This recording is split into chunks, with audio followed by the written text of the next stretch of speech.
Good evening, Cayman Islands, and welcome to the very first episode of the Rush Hour for 2021. Happy New Year. It's the first time I'm seeing you for the year. So let's start off the year with a bang and with good tidings and great blessings. And I'm lucky today, I would consider it a good blessing, right? To have the Finance Minister, Mr. Roy McTaggart, joining me live. And what a start of the new year we've had. Cayman has rolled out its vaccination program.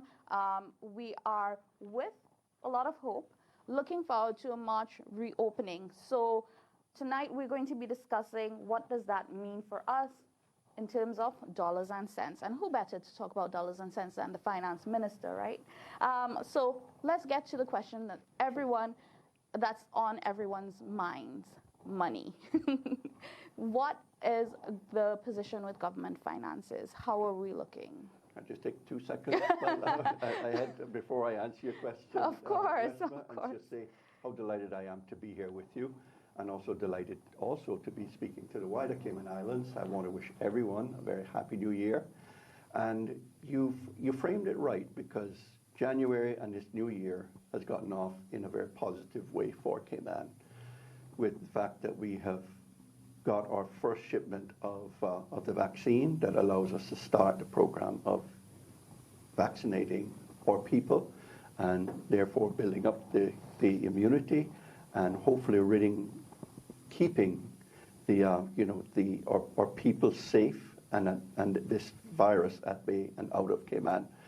So I feel very positive about what's happening and the way things are moving for us, because one of the critical factors for us in terms of reopening in a few is really just how many people we do get vaccinated, and how the country, the population, is protected from the COVID virus. But to speak broadly of the government's financial position and where we are, the latest figures I have are for the 11-month period ended November 30th. So I don't have the final month's figures. I don't have the year-end figures yet. Treasury and every other ministry, portfolio and office is working now to close out the year-end accounts and get their reports in, because there are reporting deadlines that need for the Auditor General and stuff. So those things are being worked on. I don't think we will have final numbers for the year before end of the third week, or possibly even into the fourth week of January. But having financial results for the 11-month period, I think I feel very confident in trying to project those now through to the end of the year, and say, in a very broad and general statement that the country's finances have performed remarkably better than any of us could have anticipated. We had this immense shock in March when we had to take that harsh decision to close down the economy and basically tell people to stay at home.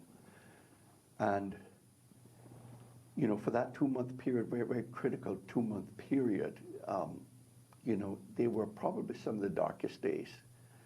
And in the midst of all of that, we called upon the Economics and Statistics Office to do some forecasts for us and the ministry, to give us a sense or feeling as to how government's finances were likely to be impacted. What they did was they worked long and hard hours to pull this all together for us. But the numbers actually really scared me, because what they showed was a very significant reduction in government's revenues. And it showed that we could go from a surplus of about 56 million, I think was the original budget for the year, down to a deficit of as much as $168 million. That was the worst case scenario. But I think through a lot of hard work and effort on the part of the community and the civil service, particularly being led by the Deputy Governor and our government as well, and our members, I think have been able to manage this whole process and manage through things much better than we could have. I can share with you at the end of November, through the end of November, we had operating revenues of $693,390,000. Our operating expenses were $719 million, resulting in a deficit, an operating deficit for the central government of $26 million. And I think we have some graphics that can help viewers to follow along with those numbers. But continue, sorry. Sure. So we had that deficit through the end of November of $25.8 million. And if you add in now the surpluses that were reported by our statutory authorities and government companies through the end of November, we ended up at that time at a deficit for the entire public sector of $22.7 million. Now, December is normally a very decent month for government in terms of revenues that come in because of the Christmas season, certainly from a retail and local economy standpoint. So it's hard for me to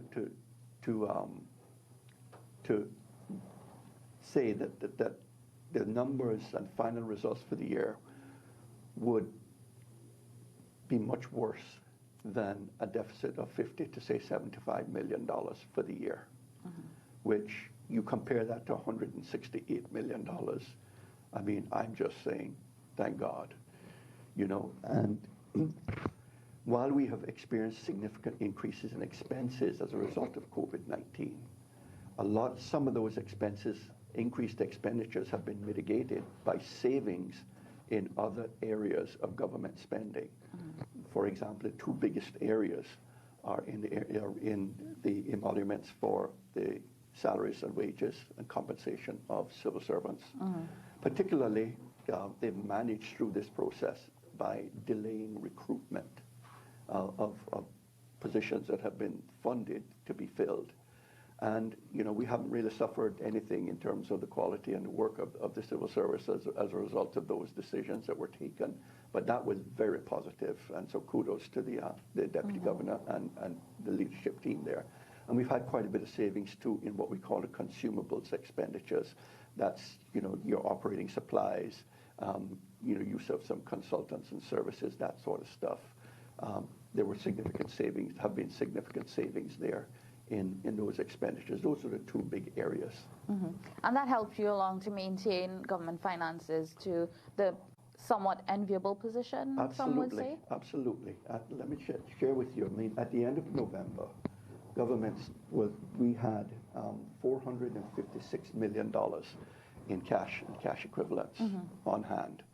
And basically what I have seen since COVID started is that we have been spending about $20 million a month more than we have been taking in cash. So the cash burn rate is about $20 million a month, which is much better than we thought it would be. We thought it would be very much higher than that. At this point, and certainly the forecast that we did back in May and June suggested that that by now we would certainly have exhausted government's free cash flows and our reserves that we had built up throughout, in all the years leading up to COVID. Yeah. But that really hasn't materialized. And it's just, it's been a careful massaging and managing of government's finances that I think has produced the situation that we are in. Okay. Now, given what you've shared with us, I want you to touch on moving forward, how long we have that leeway to play with. But I want to take a quick break to help the viewers digest the numbers and help myself digest those numbers as well. So we're going to get right back to the discussion after this quick break. The tropical rhythm. Tropical rhythm at 20. So the vibes have a turn up and the rhythms have a plenty. Tropical rhythm. That the coolest rhythm. Coolest rhythm. Coolest rhythm. Coolest rhythm. Coolest rhythm. Coolest rhythm. Coolest rhythm. Coolest rhythm. Coolest rhythm. It's the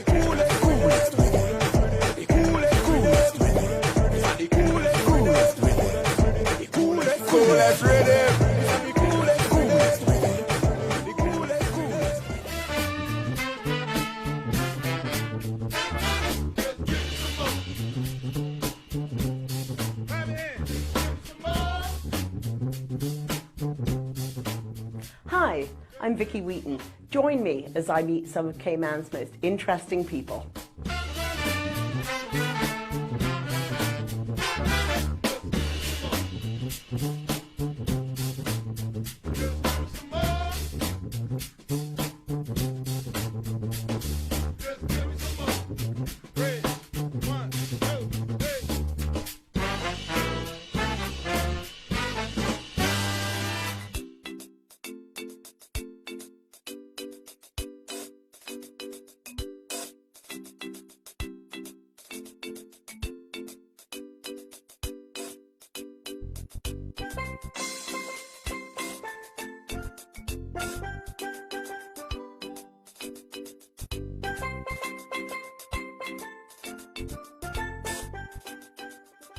And the rhythm of the tropical rhythm. Rhythm.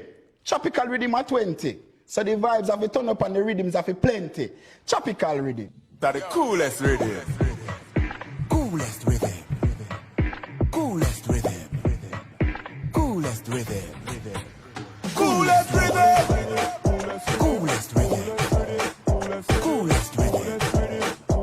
Coolest rhythm. Coolest rhythm. Coolest rhythm. Coolest rhythm.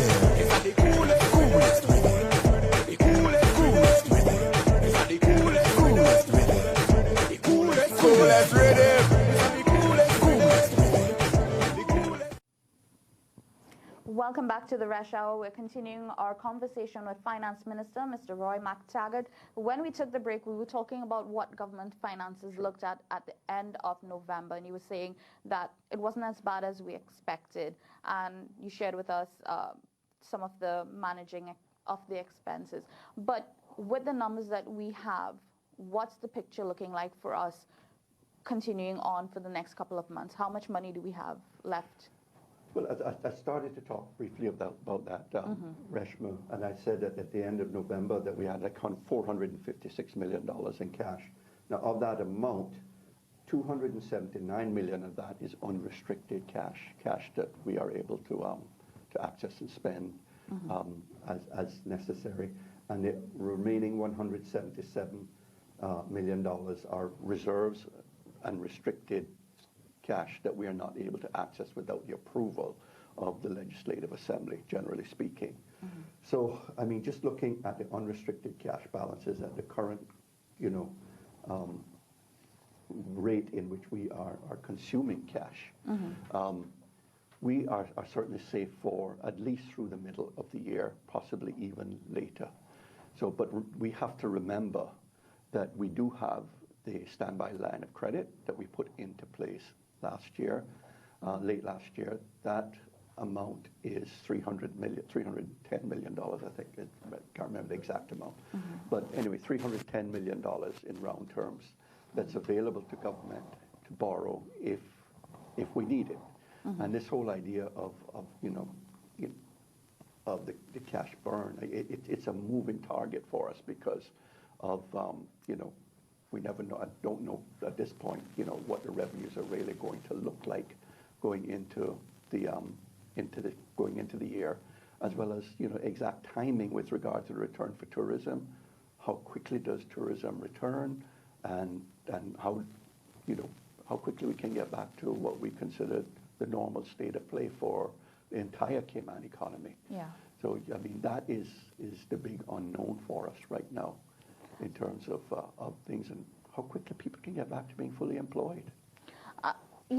Looking at where we are heading and the money that we have in hand, do you anticipate that you may even need to get into tapping into that line of credit if borders open in March and everything, we start working through that unemployment and businesses get back up and running? Yeah, that would be a sweet accomplishment for me. If truly the government and the whole country could get through this crisis without having to borrow on that line of credit. And that's why we put it in as a line of credit. It's there and available to draw as and when we need it. We have it, it's approved for, the banks have agreed to make it available to us at any point over an 18-month period. So that would suggest now that it would be sometime in mid-2022 before the line of credit expires. all things, if it goes really well, there's that possibility. But I do believe that we will get to a point where we end up having to borrow some of that money. That's the way I'm feeling at this point in time. But I can't discount the fact that we could end up in that position of not having to borrow at all, and that would be an incredible outcome for the country as a whole.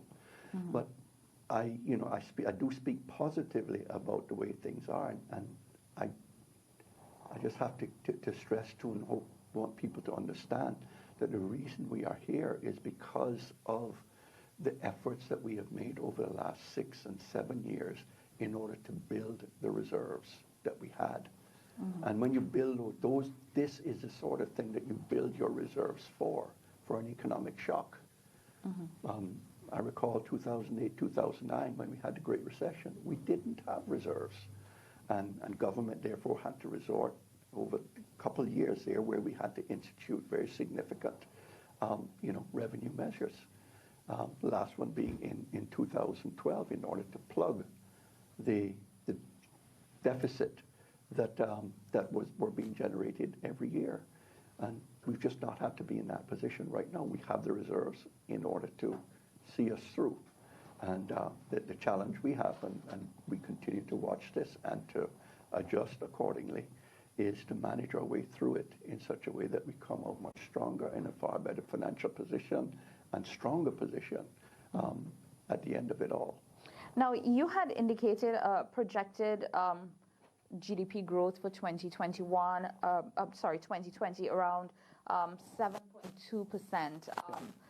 And that was, of course, pegged on a September reopening, which we didn't get to. Are you revising that projection? That projection, we're projecting GDP contraction. It wasn't the growth, it was a contraction of 7.2%. Through the end of June, the first 6 months of the year, the actual contraction was 11.3%. But let's remember that includes those months from April, May, and June where there was little to no economic activity taking place. Okay, so what I would say is my expectation is that the GDP contraction will probably come in. It will be less than the 11.3% that we have experienced for the first six months of the year, and somewhere between there and the 7.2%. The projections were predicated, yes, on a phased reopening of the borders from September onwards. That clearly has not materialized, not expected to materialize now until the second quarter, the beginning of the second quarter of this year. So those projections, therefore, will be off by that fact because of that. But we cannot discount the fact as well, too, Reshma, that other segments of this economy have been performing in a stellar way. Financial services has, throughout the pandemic, even during the darkest days of the lockdown, they were working and performing. You didn't see it, but that was still generating money, and people were still employed and working, serving their clients. Government was still there. More companies were being incorporated, fees being paid to government during that time period, and so that segment has performed well, and it has withstood the major effects of the pandemic, and it's operating as normal now. You have the construction industry that has it picked up where it left off back in March, and all this stuff and this activity is going on. Government is now back, and we're in full swing too with the roads program. So all of the spending activities and investment that was taking place before COVID continues post-lockdown. As a result of it, the economy is performing, at a very high level, minus, of course, the tourism industry, which we desperately need as well to get that reopened and to allow the country and the economy to get back fully on track. So now that we're working towards a March reopening, and hopefully that triggers some widespread economic activity for the tourism sector, what's the numbers looking like for GDP for 2021? Do you have that available yet? The initial projections were for a GDP growth, a rebound of 4.5% for 2021. But I think that number is going to be tempered by the fact that, we don't have tourism in place for the first quarter. And first quarter of the year is traditionally the biggest part of the biggest, 3 months for tourism in the calendar year. So we'll go without that in there. So the numbers are definitely going to be moderated in my mind. But as to picking a figure right now, I really don't want to try to venture a guess because I just don't have a firm feeling as to where it's likely to come down to. All right, no problem. We're going to take a quick break and we're going to return to the discussion as we continue to look at what Cayman's outlook looks like for 2021 as we continue to work towards our March border reopening. Stick around. The tropical rhythm. Tropical rhythm at 20. So the vibes have a turn up and the rhythms have a plenty. Tropical rhythm. That the coolest rhythm. Coolest rhythm. Coolest rhythm. Coolest rhythm. Coolest rhythm. Coolest rhythm. Coolest rhythm. Coolest rhythm. Coolest rhythm. Coolest rhythm.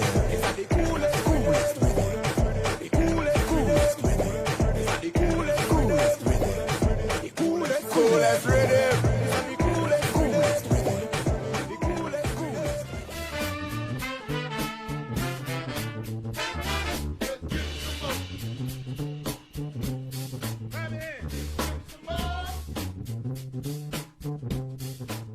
Hi, I'm Vicky Wheaton. Join me as I meet some of Cayman's most interesting people.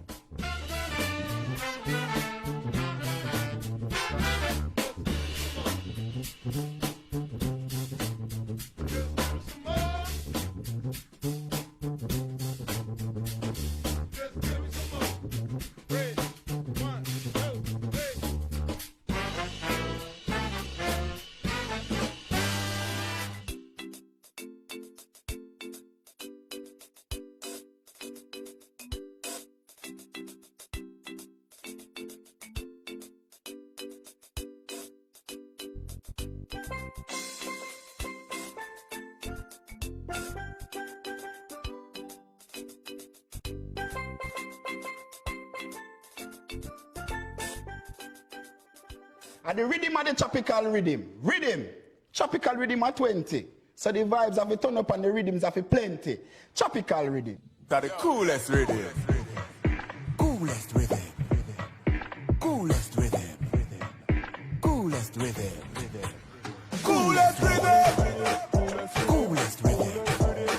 Coolest rhythm. Coolest rhythm. Coolest rhythm.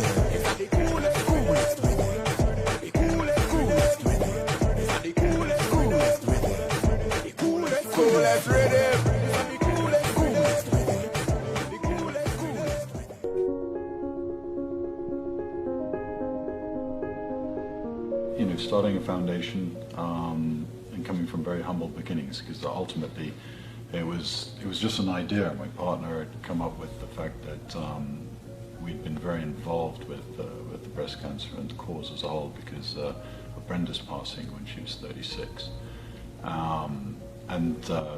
Basically 10 years later he decided that he had some jewelry and things like that he wanted to go on sell off and raise some additional funds for donating back to breast cancer, and so we wrapped an event around it and had this nice event that went on actually at the Marriott at the time, and even from, if I remember correctly, from that event the Compass came on board at that stage and have been involved ever since then, and that's now over 10 years. I guess the charity actually has only been a full charity for about 10 years, but we had actually started with this previous event, which then what happened was it was meant to be a one-off, and from there it was such a success that we decided, hey, we can actually really do something and help. So from there we decided to do next year, and at that stage we went to the Westin, and then we ended up having more of a structure to it, and at that point after that we decided we had to set up the foundation, because we really wanted to make sure that the funds at the end of the day were going to where it really could do its best to help people. And we thank the Compass for their support and assistance from day one, and we look forward to a continued future together.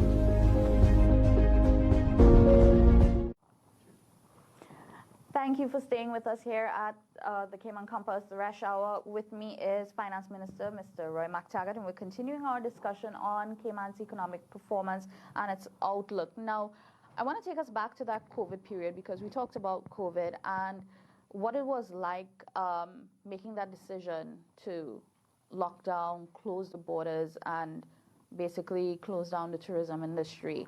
You know, we saw businesses that were closing. We saw people leaving, and there were a lot of job losses. Walk us through what was that like for government and making that decision? Well, if I could just speak to it just from my personal experience, because that's what I know best, and that was probably one of the darkest days of my political career. Having to make a decision like that, because it was there was so much unknown, and yet here we were, never done something like this before. I don't think countries have done this before, to actually shut down an economy and shut down businesses, countrywide. It was extremely hard. It was excruciating. I agonized over it, and in early days as well, there was some criticism. I mean, I family-owned businesses and stuff, and having been shut down there too, were wanting, chomping at the bits, wanting to get reopened, because here they are still incurring significant costs, but having zero revenue coming in, and you going into it that there were likely to be not just job losses, but business failures as well, because not every business would have the ability or the wherewithal to withstand the shock like that, and that there would be failures. So all of these things really weighed heavily on my mind. I wasn't so much worried about the government side of things, because I felt confident that certainly for the short term we were okay, knowing the reserves that we had, that we would be able to weather it. And that's what you need to do to get you through a crisis like this. Is you don't need to shut to look at stop spending. You want to be able to keep people employed, keep money flowing in the economy, because these are just unnatural shocks that come, and it's there. Yes, it's here for a while, and then it will go away, and we will get back to normalcy. But very dark time for me, and some very tough decisions that I had to make. Spent a lot of time praying about it too, to be honest with you, to make the right decisions. And I think history has proven the decisions that we made to be the right ones, and I'm so grateful for that, because we where we are today is so much better than what we see even in those countries around us who have took risks and are now paying a price for taking those risks. Mm-hmm. And we were criticized. We were criticized roundly by some segments of the public for not opening up sooner and not allowing things to return to normal soon, and not bringing tourists back, not opening up. But our commitment and our steadfastness to stay in the course and to our plan, I think, is one of the key factors for why we have been so successful and why we are here today. The argument would be made, and you touch on the criticism, the argument could be made, well, other countries were doing bailout packages, stimulus packages. What was the thinking behind government's decision not to go that route? Why did you decide this is our course of action, and this is how we're going to steer the ship? Well, I mean, we did put in give stimulus packages. I mean, through the Small Business Development Center and Minister Hugh, they had packages where grants were given to businesses that could and did qualify, and there was also a small business and micro business loan program. There is a medium and large business loan program, and the reason why we went with those loan programs, we knew there were a number of businesses that needed financial assistance. But given the large, what we saw at the time was a very significant demands on government's own resources, we did not think that we couldn't have. We really could not have managed to deal with requests like that, to just give money or make loans to direct loans to individuals. So we used what we have best, and that was a government guarantee to assist businesses, and said, ask the banks to step in and help us with it as well. So you have those programs that went in there. We have all of the stipends that have been paid to all of the tourism workers that are displaced, no longer employed, that have gone a long way to putting money in their pockets and therefore helping them with their spending as well. And that is circulating in the economy quite well. So a lot of money has been spent on stimulus by the government. Okay. I have a soundbite that I wanted to play for you and for our viewing audience. It's a clip that and a comment that was made on our sister station, Cayman, on Rooster Radio, Cayman Crosstalk program with Barry Kwape. And a water sports operator, Mr. Troy Leacock, he's been very vocal. He made a point that I want to give you an opportunity to respond to as well. We have made the decision to close. And I think it's unconscionable for government and society who stand behind this decision to close and remain closed to then simply ignore the businesses and the people who are being devastated by this decision to close and this decision to remain closed. Anytime we lose one business, to me is one business too much. And I'm really sorry to hear Mr. Leacock saying that this is where he has gotten to. I don't think it is fair to criticize and say it's government's fault that he is now out of business or decided to close his business, because I know we have given and we have put a lot of money into making it available to small businesses. And I'm aware that Minister Hugh is working on for a further program as well, because we are finding that there is still a very significant need for assistance to small and micro businesses. It's unfortunate he's made that decision to do it. I don't know the details regarding it, but it's to me it's just not fair to say and try to lay this at the government's feet and say it's your fault that I am now out of business. Minister Seymour as well is working on additional programs. So a lot's still happening behind the scenes.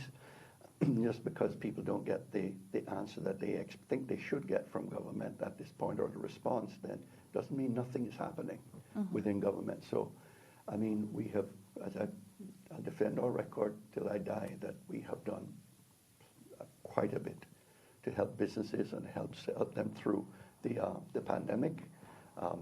And it's unfortunate, that he has succumbed to it. And but I do wish him well, and I hope maybe that he might be able to find the ways and means to reopen once the economy does reopen as well. Now, you also implemented a stipend for tourism workers. Is there any? I know it was recently extended. Given that the government numbers are doing better than anticipated, are there any plans to say? Increase that stipend? It has been suggested, and I would say it's under consideration. We are working on numbers and whatnot. So, but I mean, I just don't want to go in and say anything, because we're not at that point where we can actually say to you today, yes, it's coming, or even a number as to what is coming. But we have received a lot of representation over the Christmas holidays with regard to the level of the stipend. Some of the things that I've heard, people are telling us, that they welcome it, they thank government for it. But with the continuing closures, this thing is just continuing longer than anyone anticipated. They're now making some really harsh decisions. Do I pay my rent this month, or do I put food on my table? Those are some of the real decisions that people are having to make. Do I allow my electricity to be cut off, or do I, pay my mortgage? And so we are looking at it, and hopefully we will have more to say at a later point. And that's a point that Mr. Leacock was trying to make. It's that these people are feeling that hurt. And I think one of the points that was made during the whole lockdown period, and a suggestion that was made, was, why doesn't government implement a pay cut? The politicians take a pay cut, help to show solidarity, not necessarily for government finances, but show solidarity with people who are hurting. Yeah. Well, my view, and I've said it to my colleagues throughout, is that there ought not to be a pay cut within the government, because that would be counterproductive to trying to keep money flowing in the economy. They have as great a needs and as anyone else in the economy, and who are working. And what we will try to do and continue to do is to manage this whole process by spending money to assist people in ways that we believe are most meaningful and most helpful, and will result in the most good being achieved for the benefit of the economy as a whole. Now, government is spending money, and you indicated that there were projects that you're doing, the roadworks, and of course we have the John Gray High School and the landfill. How have those projects been progressing, and the movement of taking these key capital projects forward? And that's a very good question too, Reshma. And the answer there is not moving as fast as we would like for it to move. But I think in terms of the dump, we need to remember now that the DART is now capping that north mound, and they are starting to remediate the site there. So things are happening there. I'm not sure where we are at this point with regard to actually starting the waste to energy plant. I still think that is a few months off in terms of any commencement of that program. So a key to the whole development and getting the economy, keeping the economy going too, is government continuing with their capital projects that we have. And it's probably fair to say there's a very significant portion of the capital budget for 2019 that has not been spent. And simply because of the lockdown that happened, but even after we reopened and got the economy open again, it has taken time to ramp up and get those projects really back on track. But they are getting there if they're not already there. I know that the mental health facility out in East End is progressing quite nicely. I haven't had an update recently on the John Gray High School, but the projects look, we're a big part of the whole program to get the economy itself growing by continuing to do the capital projects that we have planned for. Now, we do have an election coming up, and I do want to switch gears a little to an easier topic than government finances, politics, right? We had an announcement. Well, first of all, before we get to that announcement, have you declared, are you going to be contesting I again? have not made a formal declaration, but this can be it if since I Why haven't, not? but Yeah, why not? I certainly am going to be seeking re-election for Georgetown East, and I'll be going to my constituents and asking them to return me to the House in May. Yes, I do very much. Okay. I'm going to be doing it. All right, so there you heard it first on the Rush Hour. Mr. McTaggart is going back at the polls. And just to add to that, we had an announcement that was made by Premier Alden McLaughlin in Parliament. Some were taken by surprise, I think you were as well, that he made the announcement that he was looking at handing over leadership to you, or possible next Premier if the Progressives wins. Well, that was the best endorsement I've ever heard in my life. Yes, they take me by surprise, and I'm grateful to him for it. But yes, I have made the decision that I will seek the political leadership of the Progressives for the 2021 election. That there is a process that we have to go through for me to be selected, but I feel confident that they will elect me as their next political leader. I'm certainly grateful for the Premier and for the confidence that he has expressed in me. I look up to him in a very big way, and admire him for his political astuteness, and I look to him for guidance in so much that I do, and he is for me politically someone that I'm very confident and comfortable working with, and have utmost confidence in him. So to get that kind of an endorsement from him was very fulfilling and rewarding for me to hear that. So what happens next? I mean, the endorsement is not the end of it, and you said No, there's it a isn't. process that Yeah. has to go through. So what's the next process? 'Cause Well- it's not unchallenged, is it? It can be. It doesn't have to be. But the Progressives we will hold our party conference in a few months' time. I'm guessing somewhere around the end of March, maybe first part of April. We got to get it done, fairly around that time. And at that point, we would introduce a slate of candidates for each of the constituents that we are seeking to fill a seat. And it may be one candidate. It could be more than one candidate. So yes, there can be an election in that party conference for the roles. I would hope that there wouldn't be, but I can't discount the fact that someone else might emerge and desire the leadership of the Progressives.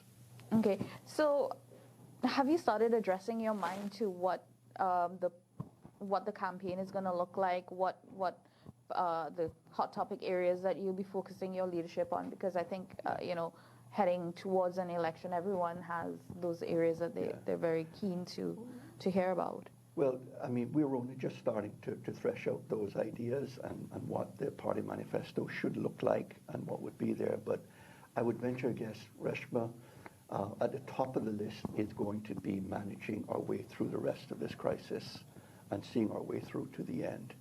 And for me, as Minister of Finance, if I'm successful, when I am returned to the House, I would like to continue and to be the Minister of Finance as well, and to be able to see this through again to the end of it. I just think it's so important that you have someone with the skills that I do have at the helm to be able to advise and give advice to the Cabinet in its decision-making process. And I bring a lot of expertise and experience to the role, and I think that has played out well in this pandemic and throughout the years that I've been Minister of Finance.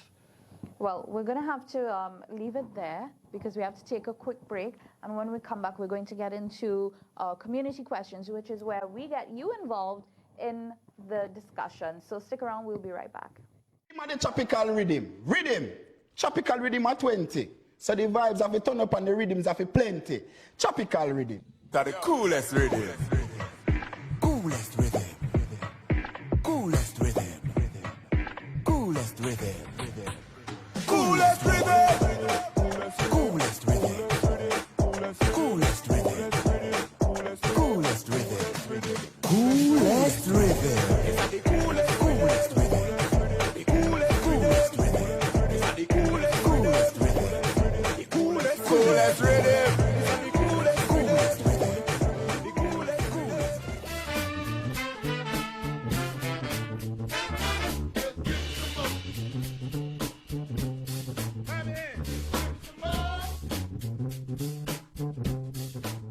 Hi, I'm Vicky Wheaton. Join me as I meet some of Cayman's most interesting people.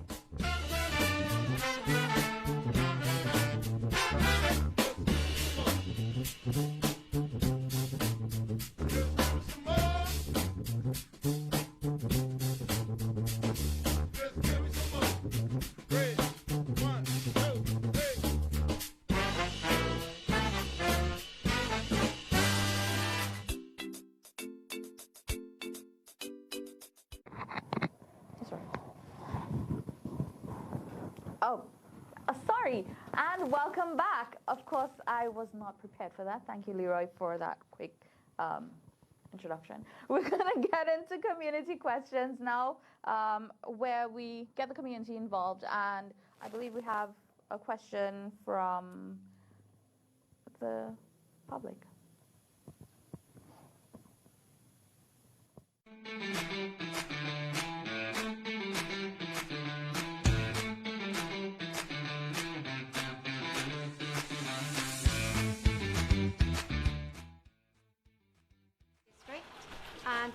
question to the Minister of Finance is, due to all the COVID spending that has had to be done necessarily, what is the government's plan to boost the economy again going forward over the next 12 months? All right, and that was a very interesting question. Minister McTaggart, your response? Well, I mean, we are going to continue to help the economy where we see it is most needed.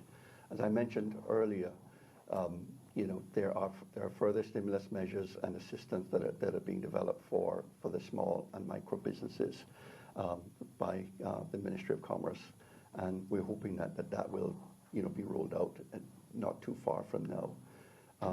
But as we open up the economy, what I would expect to see is that with people getting back to work, the requirement for government stimulus or assistance will diminish, not increase. But I would anticipate that there are likely to be pockets or areas where specific assistance will be needed, and we have the resources to be able to do that, and we'll continue to do it as you open up the economy. And as I said, that very outcome, the moving target really is, you know, how quickly can we get, you know, the country opened up to tourism once again, that we can get visitors flowing back to the shores and vacationing and put people back to work in the restaurants, the hotels. Those are the things that need to happen. And once people getting back to work, the need for stimulus will shrink quite substantially. Okay, we also have another question that I just want to give you a listen to and have you respond. And this one is, yeah. A question with regards to options for those that would be considered middle class, having some options with regards to government. Okay, we apologize, that video was not playing. So the question that individual asking, that individual asked was basically what options are available for the middle income earners. There are opportunities available for people of low income and of course the upper income, having access to loans and being able to secure mortgages. But what is government offering for people who are in the middle income bracket and who are seeking housing? Yeah, well, government has there are a couple of programs that government has. One is the affordable home projects that we have going on. We're actually building some new homes out in East End, although I believe they're already all spoken for. Last year we acquired, I think, 24 acres of land in the Georgetown area upon which to do a similar project of building, affordable homes. They are, to an extent, subsidized by the government, but they will be available for persons to buy a home once we have the funding to move forward and we can get the resources to go ahead and build and develop the property. The other thing that we have that's ongoing too is a government guaranteed home mortgage scheme where, government itself guarantees the first 35% of a mortgage. Mm-hmm. So the situation, as I understand the way it works, if you borrowed $100,000 from your bank and you got a government guarantee, government would guarantee the first $35,000 repayment of the first $35,000 of that mortgage to the bank, mm-hmm. so that it will assist people who aren't able to come up with a down payment to the bank to be able to get a mortgage, because it would be financing 100% of the mortgage with a government 35% guarantee. Mm-hmm. That program's been in there for years. Aside from that, we are aware of a number of projects. There are a number of developers that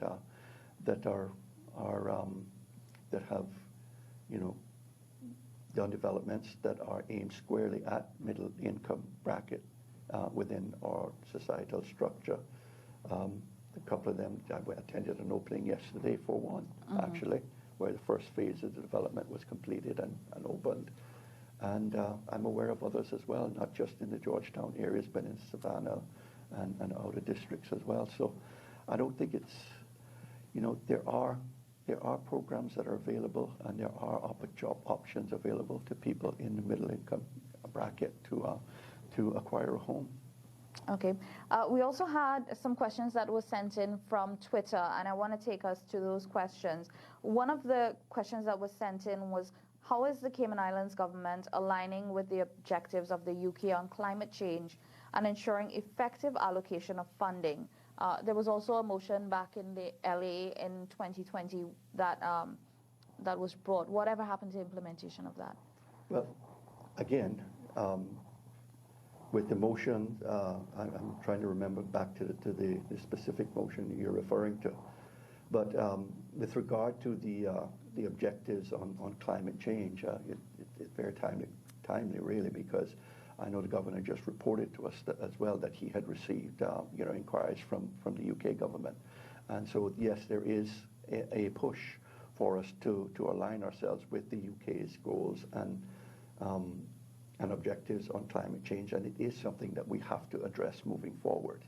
And I would expect that within, or in the next government, the next budget that will be developed starting later this year for 2021 and 22 fiscal years, that there will be funding in there to deal with the climate change, because it's something we cannot continue to just ignore and hope that it'll go away. It's not going away, and we have to face that reality.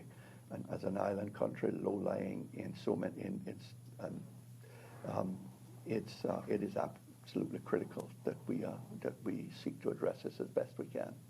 Now, a part and parcel of that question was, what happened to the Resilient Sustainable Energy and Marine Biodiversity Program for the Caribbean funding?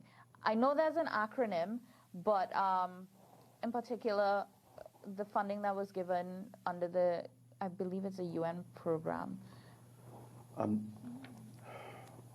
You're speaking about something before my time. Mm-hmm. That's a question, and I don't have any information with regard to that program. I don't think that we have received any funding specifically mm-hmm. for such a program, mm-hmm. but it's something I'm happy to look into and see if I can find out and let you know, Reshma. I just don't know. Okay, I'm sorry. We can always circle back to that. Yeah. I always like asking questions. We had another question that came in via Twitter. What are the most pressing challenges in the Cayman Islands right now? Your top 3 and your policy approach to it. Well, again, I spoke to it briefly before. The first top of my list right now is manage our way through this pandemic, because it is front and center of us everywhere we turn. You have to deal with it from the safety of your people and getting the vaccine rolled out. You have to deal with it from the economic standpoint in terms of trying to render assistance as much as you can to help as many as you can to ease the burden of this forced shutdown of such a significant area in our economy. So that is first and foremost for me. Pressing challenge would be, once this is over, is to getting the government's finances back in shape, because yes, we are consuming a significant portion of our reserves. Once it is over, we have to get back into that frame of mind where we are generating significant surpluses and able to set money aside again, because I guarantee you, we're going to have another crisis. It's coming, and what that may be, I don't know how it will manifest itself, but the key to it, into managing and dealing with government finances in a mature and responsible way, is to make sure that you have the reserves set aside to deal with the shocks when they do arise. Otherwise, you are limited in what you can do. And you only have to look around our region to see the various responses to COVID-19. And you will see the challenges that so many other governments have had to face because they just did not have any reserves, and have had to resort to very significant borrowing just to deal with COVID-19. Very fortunate we didn't have to do it. Very fortunate. Top, what would be and your final. Pardon? Your final top. Yep. issue? Education is always a very significant topic to discuss, and I think on a lot of people's minds, and how education will evolve and change, and how do we deal with the issues that we continue. So that would be another area that I would they see is something for a challenge for us moving forward as well. How do you plan to address it? If you How do I plan to address it? I think a lot of effort has gone into addressing the education system in Cayman. A lot of changes made to the curriculum, and you're starting to see now, I think some of the schools, get back into having more autonomy and responsibility for their operations. I think what a big element of what we need to see going forward is for parents to get involved in their children's education, and to help their children as well to focus on learning and focus on development as well. You just can't leave it all to teachers and say, here, it's your responsibility, you deal with it, government, or whatever the case might be. It is everybody's responsibility to step in and help. Okay, great. So we're going to leave it there for tonight. We are running out of time, and I do want to give you an opportunity to have some final thoughts before we wrap up. So you can go ahead. Okay. Any final thoughts? Well, let me just thank you once again for hosting me and allowing me to be here. I hope that members of the public who are listening in and watching in have found it interesting and found something to take away from the conversation this afternoon. It's been very free-flowing, and I really appreciate it. I would just conclude by thanking the public thus far for the support that they have given and shown towards the government for all that we have been doing for the last 9 months. It is gratifying to hear, that we people appreciate what government has done and how we have created this bubble here that we're all able to live and function to a very high degree. And I'm very grateful for that. I very much want to see us continue to do that, and to continue to address the issues that we face in working our way through the pandemic and the effects of it. I think they're going to be felt for a very long time. But I think we've made it this far, and we've demonstrated the resilience and the commitment, and I'm very proud to be a part of this government in helping to accomplish that. We've accomplished a tremendous amount. Okay. All right. We're going to leave it there. Before we say goodnight, as always, I will give you my inspirational thought for tonight, and it comes from Winston Churchill. The pessimist sees difficulty in every opportunity. The optimist sees opportunity in every difficulty. Good night, Cayman Islands. I'll see you next week, same time, same place.